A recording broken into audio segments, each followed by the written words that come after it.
I asked Craig Parshall, who's represented Christians before the Supreme Court, about the importance of electing a president who will select conservative judges, not only for the Supreme Court, but for the lower federal courts as well. Here's what he said. Listen. Let me give you a little bit of experience from the perspective of my practice. I was a trial lawyer for about 30 years before I came to the National Religious Broadcasters to join their great organization, to be their lawyer from the inside now to help their organization, and broadcasters like you.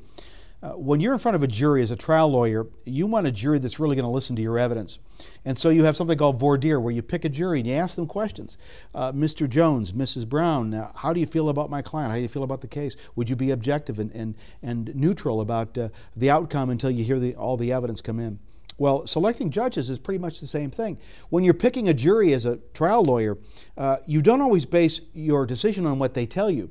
You look at their background and you're given a backgrounder on each of the jurors, and if you see a worldview that this person has had all their life, it's unlikely you're going to change their mind during the course of the trial. The evidence will not be heard by them, won't be considered, because their presuppositions, philosophically, religiously, and so forth, will shape the outcome. Judges are the same thing. Judges don't like to talk about this, but the reality is they don't shed their personal philosophy at those great columns of the Supreme Court or the federal courts around the country. They're bringing them to bear. So the larger the question, the more abstract the question in terms of great constitutional issues, the more you see the personal philosophy.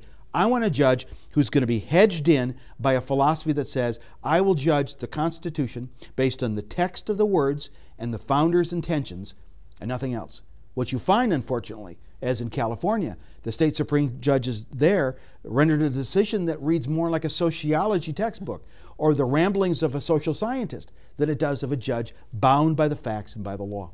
Frank, some people would say, you know, we don't have to go back to the way the Constitution was originally written. I mean, we got a new society today, new ideas, and, you know, it's okay to change some things, isn't it?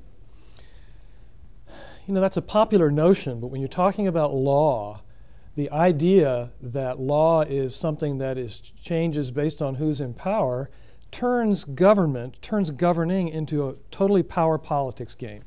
It's all about who's got the political muscle, who's got the wealth in the society to obtain that muscle, and so you have, what you end up with is an oligarchy in which the most powerful in the society dictate the rules. The founders of our country were wise in understanding that the democracy, or in our case a constitutional republic, those freedoms were best secured when those freedoms were distributed. And that's why we have the checks and balances that we have. That's why we have separation of powers. That's why we have the level of accountabilities. In Scripture, God reveals himself as lawgiver, judge, and king. And so we have the same three branches of government. We have the executive branch representing the king. We have the lawgiver and the legislature and judge and the judiciary. And when you break down the barriers between those by empowering one of those branches to some extraordinary degree without accountability, democracy itself, freedom and liberty itself are at risk. The founders said that. Jefferson, who the liberals quote "ohne Ende," as my German grandmother used to say, Jefferson used to say, as government expands, freedom recedes. And we live in a day where the courts have expanded the scope, the influence, the power of government in such a way that it's exactly as you described, John. It's them deciding, as one justice said in a moment of perhaps too much candor, the Constitution means what the Supreme Court says it means, reducing it to the control of those who are in power at the present time. And it's scary, Frank, when you're putting it into the hands of somebody that's not following the rules, and there's no rules to the road, and he's doing a subjective opinion, that is really scary. John, not only that those judges who were lawyers themselves came from law schools who taught them that that's going to be your role as a judge.